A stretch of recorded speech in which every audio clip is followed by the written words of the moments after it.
Innal hamdalillah nahmaduhu wa nasta'inuhu wa nastaghfiruhu wa natubu ilayh wa na'udzu billahi min shururi anfusina wa sayyiati a'malina may yahdihillahu fala mudilla lahu wa may yudlil fala hadiyalah wa asyhadu an la ilaha illallah wahdahu la syarika lah wa asyhadu anna Muhammadan abduhu wa rasuluhu la nabiyya ba'dah. Ya ayyuhalladzina amanu taqullaha haqqa tuqatih wa la tamutunna illa wa antum muslimun. فإن أصدق الحديث كتاب الله وخير الهدى هدى محمد صلى الله عليه وسلم وشر الأمور محدثاتها وكل محدثة بدعة وكل بدعة ضلالة وكل ضلالة في النار. معاشر المسلمين أوصيكم ونفسي بتقوى الله فقد فاز المتقون. Sungguh beruntung orang yang memiliki hati yang bersih, karena hati yang bersih akan menyelamatkan seorang pada hari kiamat kelak. Allah Subhanahu wa taala berfirman, "Yauma la yanfa'u malun wala banun illa man atallaha biqalbin salim."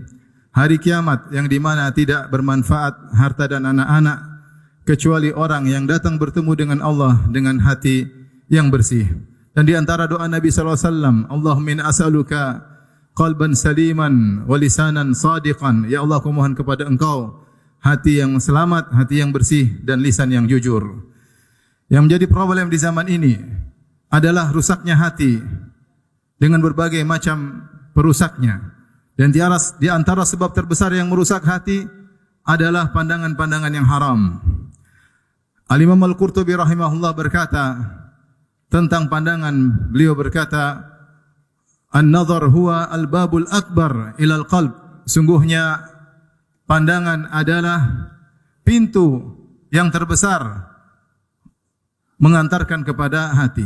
Kita tahu bahwasanya hati adalah wadah dan banyak corong-corong yang mengantarkan kepada hati. Di antaranya pandangan, di antaranya pendengaran, di antaranya apa yang kita bicarakan oleh lisan kita. Tetapi corong terbesar yang punya pengaruh sangat besar kepada hati adalah pandangan, kata Imam Al-Qurtubi rahimahullahu taala. Bahkan beliau berkata, "Wa a'maru turuqil hawas ilaihi." Dan yang paling banyak masuk ke dalam hati adalah melalui pandangan. Kemudian beliau berkata, "Bihasbi dzalik kathura as-saqatu min jihatihi." Kalau begitu, karenanya banyak orang yang rusak hatinya dari sisi pandangan. Allah Subhanahu wa taala karena sayangnya kepada kita mengingatkan kita agar kita tidak mengumbar pandangan, tetapi kita menjaga pandangan kita. Jika pandangan adalah halal, silakan kita memandang. Adapun jika pandangan yang haram, maka hendaknya kita tundukkan. Allah berfirman, "Qul lil mu'minina yaghuddu min absarihim wa yahfazu furujahum dzalika azka lahum innallaha khabirum bima yasnaun." Katakanlah kepada orang-orang beriman agar mereka menundukkan pandangan sebagian pandangan mereka, wa yahfazu furujahum, dan agar mereka menjaga kemaluan mereka, dzalika azka lahum, itu lebih suci bagi mereka, innallaha khabirum bima yasnaun, sungguhnya Allah Maha mengetahui tentang apa yang mereka kerjakan, tentang apa yang mereka lihat, tentang apa yang mereka lirik, tentang apa yang mereka pandang. Di sini Allah mengatakan hendaknya mereka menundukkan sebagian pandangan mereka, yaitu ada pandangan yang halal dan ada pandangan yang haram.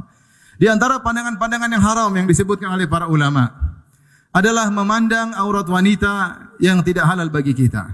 Kita tahu aurat wanita yaitu semua tubuhnya kecuali wajah dan kedua telapak tangan.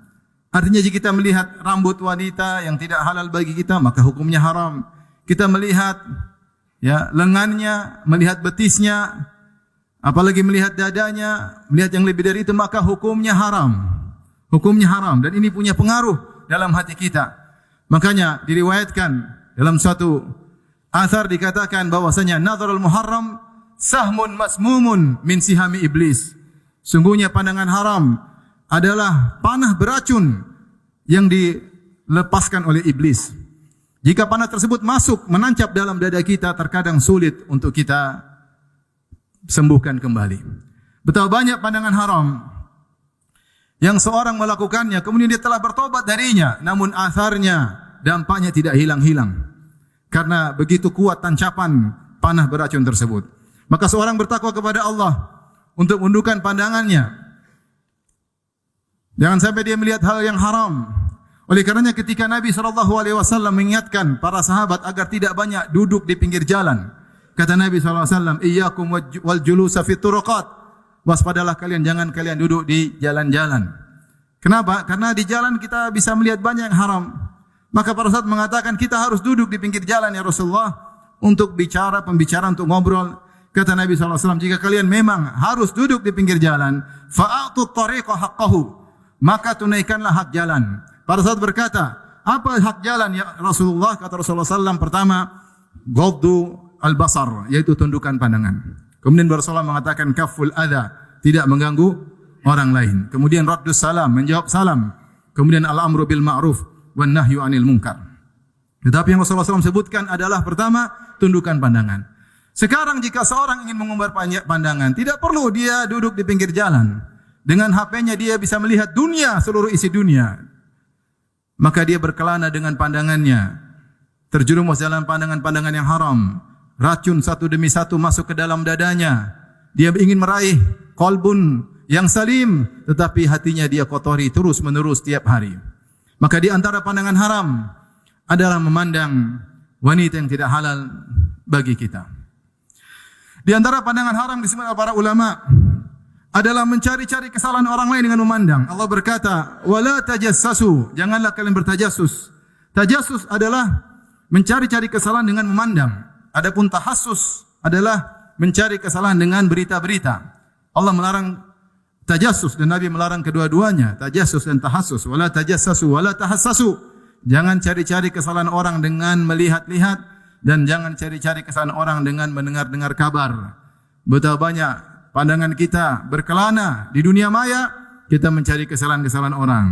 Dari satu website ke website berikutnya, kita mengotori hati kita terus-menerus. Di antara pandangan yang haram adalah memandang isi rumah orang lain, karena isi rumah orang lain adalah aurat mereka yang mereka sembunyikan, yang mereka tutup. Oleh karenanya disyariatkan ketika seorang masuk rumah untuk minta izin, mengatakan assalamualaikum. Kata Nabi SAW, innama ju'ilal isti'dhanu min ajlil basar. Sungguhnya disyariatkan untuk minta izin masuk rumah adalah demi untuk menjaga pandangan. Karena kalau seorang nyelonong masuk rumah atau ngintip-ngintip, maka dia akan melihat yang haram. Maka seorang beradab ketika mengetuk pintu, jangan pandangannya di hadapan pintu, tapi dia memandang ke samping. Sehingga ketika pintu dibuka, dia masih bisa menjaga pandangannya.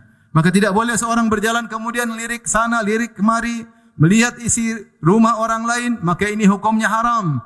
Karena dia bisa melihat hal-hal yang tidak disukai oleh sang penghuni rumah. Bahkan dia bisa melihat aurat wanita dalam rumah tersebut yang mungkin duduk tidak tertutup dengan busana muslimah. Oleh karenanya Antara bin Shaddad, salah seorang penyair jahili di zaman jahiliyah, dia mengingatkan tentang adab yang sudah diterapkan sejak zaman jahiliyah. Dia mengatakan, aguddu tarfi hina badat li jarati hatta yuwariya jarati ma'waha. Ketika istri tetanggaku lewat, maka aku menundukkan pandanganku, aku tidak mau lihat. Sampai istri tetanggaku masuk ke dalam rumahnya, baru aku tegakkan lagi pandanganku. Oleh karena seorang berusaha untuk menjaga pandangannya, tidak melihat isi rumah tetangganya, apalagi memandang aurat istri tetangganya. Di antara pandangan yang diharamkan oleh Allah Subhanahu wa taala adalah memandang kenikmatan-kenikmatan dunia yang bisa membuat kita terfitnah. Allah Subhanahu wa taala berfirman, وَلَا تَمُدَّنَّ عَيْنَيْكَ إِلَى مَا مَتَّعْنَا بِهِ أَزْوَاجًا مِّنْهُمْ زَهْرَةَ الْحَيَاةِ الدُّنْيَا لِنَفْتِنَهُمْ فِيهِ وَرِزْقُ رَبِّكَ خَيْرٌ وَأَبْقَى. Janganlah engkau memanjangkan pandanganmu, yaitu melirik ke sana, melirik kemari, untuk melihat kenikmatan-kenikmatan dunia yang kami berikan kepada sekelompok orang-orang kafir, yaitu orang-orang kaya-kaya yang Allah berikan berbagai macam kenikmatan dunia. Kata Allah, zahratal hayati dunya, mawar kehidupan dunia yang segera layu sebagaimana bunga mawar, harum, indah dipandang tapi cepat sekali layunya. Wa rizqu rabbika khairu wa abqa, dan rizki yang Allah siapkan di akhirat lebih baik dan lebih kekal. Maka tidak boleh seorang kemudian memandang kenikmatan-kenikmatan dunia yang buat hatinya terfitnah, membuat dia akhirnya cinta sama dunia, lupa untuk ingat akhirat, lupa untuk baca Al-Quran, lupa untuk berzikir kepada Allah Subhanahu wa taala, lupa untuk mengingat kematian. Kenapa? Karena terlalu sering memandang kenikmatan-kenikmatan dunia. Jadilah di zaman sekarang, seorang kesehariannya membolak-balik lembaran-lembaran, halaman-halaman dunia maya untuk melihat kemewahan, satu kemewahan demi kemewahan yang lain, sehingga dia lupa dengan hari akhirat. Di antara pandangan yang diharamkan oleh para ulama adalah memandang kenikmatan-kenikmatan dilami oleh orang lain sehingga membuat kita hasad. Apa yang membuat hati kita kotor? Di antaranya adalah sering melihat kemewahan orang lain sehingga kita hasad kepada orang tersebut. Jadi kotorlah hati kita. Bukankah Nabi SAW telah bersabda, "Iyyakum wal hasad, fa innal hasada ya'kulul hasanat kama ta'kulul hatabun an-nar." Hati-hatilah kalian dengan hasad. Sungguhnya hasad bisa menghabiskan pahala-pahala amalan-amalan soleh sebagaimana api yang begitu cepat menghabiskan kayu bakar. Maka seorang bertakwa kepada Allah Subhanahu wa taala untuk menjauhkan dirinya dari pandangan-pandangan yang diharamkan oleh Allah Subhanahu wa taala. Adapun pandangan yang boleh seperti memandang hal-hal yang disyariatkan seperti seorang ketika akan menikah maka dia nazar memandang kepada calon pengantinnya atau dia memandang seorang yang akan menjadi saksi dan pandangan-pandangan hal lain yang begitu banyak dibolehkan dalam syariat. Semoga Allah Subhanahu wa taala memandang, semoga Allah Subhanahu wa taala menjaga pandangan kita semua. Aqulu qouli hadza astaghfirullah li wa lakum wa lisa'iril muslimina min kulli dhanbin wa khati'ah fastaghfiruhu innahu huwal ghafurur rahim.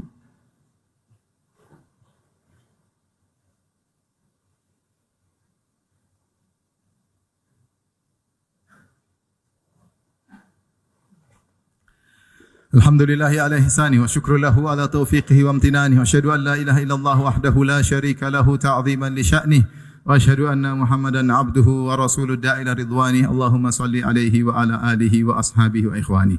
Ma'asyiral muslimin, sungguhnya di antara nikmat yang paling besar yang Allah berikan kepada kita adalah nikmat memandang.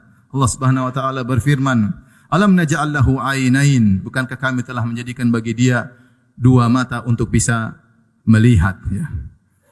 Wa ja'alna lakum sam'a wal absar wal af'idah. Kami jadikan bagi kalian pendengaran, penglihatan dan hati.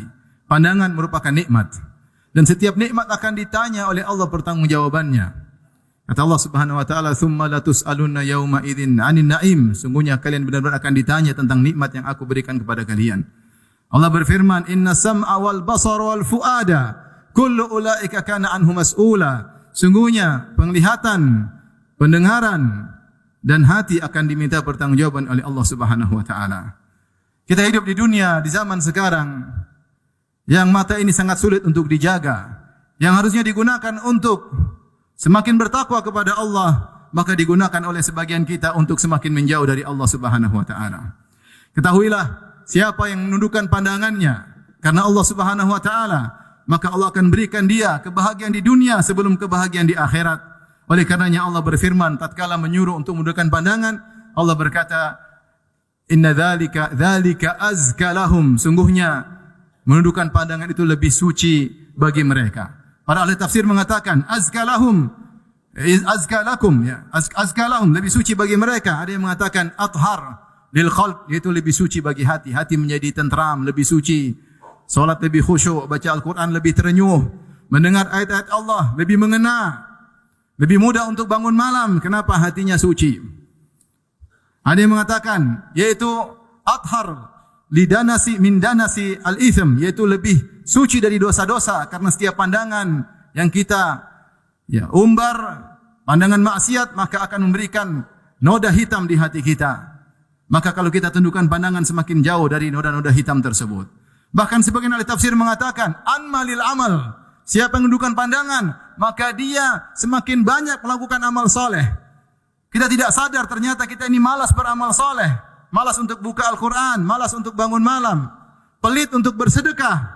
Pelit untuk berbakti kepada kedua orang tua. Bisa jadi sebabnya karena kita suka mengumbar pandangan. Oleh karena siapa yang melawan syahwatnya, yang ingin memandang yang haram, maka Allah akan gantikan dengan yang lebih baik. Man taraka syai'an lillah, awadahullah khairan min. Siapa yang meninggalkan suatu karena Allah, maka Allah akan berikan ganti yang lebih baik baginya. Al-Imam Ibnul Qayyim rahimahullah ta'ala berkata, mukhalafatul hawa tuqimul abda fi mawqifi man law aqsama ala Allah la abarrahu wa yaqdi lahu minal hawaiji adhafa ma fatahu hawahu. Kata Ibnu Qayyim rahimahullah dalam kitabnya Raudhatul Muhibbin, sungguhnya menyelisih hawa nafsu, ini kaidah umum. Siapa yang menyelisih hawa nafsunya, maka akan menjadi Allah menjadikan dia seorang hamba seperti yang Nabi sebutkan, lau aqsama 'ala Allah la abarrahu. Siapa orang yang jika bersumpah dengan nama Allah untuk melakukan sesuatu, maka Allah akan kabulkan sumpahnya tersebut. Kemudian kata Ibnu Qayyim, wa yaqdi lahu minal hawaij. Bahkan jika dia menyelisih hawa nafsunya, maka Allah akan berikan dia banyak hal yang lebih nikmat, jauh daripada kenikmatan yang mau diraih oleh hawa nafsunya tersebut. Kemudian Ibnu Qayyim berikan contoh seperti Nabi Yusuf alaihissalam ketika dirayu oleh Imra'atul Aziz, rayuan luar biasa, dan dia juga sudah tergerak hasratnya, maka dia lawan hawa nafsunya. Maka apa yang Allah berikan pada dia? Maka dia diberikan kekuasaan, diberikan kemewahan, diberikan istri yang cantik kemudiannya, dan berbagai macam kenikmatan yang Allah berikan kepadanya. Maka siapa yang menundukkan pandangannya, yakinlah Allah akan berikan banyak kenikmatan dalam dirinya. Allah berikan cahaya dalam dirinya, dalam hatinya. Makanya Ibnu Qayyim menyebutkan, setelah Allah menyebutkan tentang ayat larangan untuk mengumbar pandangan, setelah itu Allah berfirman, Allahu nurus samawati wal ard. Allah adalah cahaya langit dan bumi. Itu barang siapa yang menundukkan pandangannya, Allah akan berikan cahaya dalam hatinya. Kemudian dia akan semangat untuk beribadah. Dia akan khusyuk dalam salatnya. Dia lebih terenyuh ketika membaca Al-Quran. Terkait dengan istrinya, dia lebih sayang kepada istrinya. Dia lebih berhasrat kepada istrinya. Dia lebih bahagia dengan istrinya. Adapun orang yang mengumbar pandangannya, maka istrinya menjadi hambar. Dia tidak merasakan kelezatan dengan istrinya. Dia tidak berminat lagi dengan istrinya. Matanya jelalatan ke sana kemari mencari yang lebih cantik, yang lebih cantik. Sementara dia hanya bisa menikmati dengan matanya, namun dia tidak bisa merasakannya. Jadilah dia orang tersiksa karena panah iblis telah masuk ke dalam dadanya. Oleh karena seorang bertakwa kepada Allah Subhanahu wa taala, terutama di zaman sekarang, sungguhnya fitnah pandangan sangat luar biasa. Inna Allah malaikatahu yusalluna ala nabi ya ayyuhalladzina amanu sallu alaihi wa sallimu taslima. Allahumma salli ala Muhammad wa ala ali Muhammad kama sallaita ala Ibrahim wa ala ali Ibrahim innaka Hamidum Majid. Wa barik ala Muhammad wa ala ali Muhammad kama barakta ala Ibrahim wa ala ali Ibrahim innaka Hamidum Majid.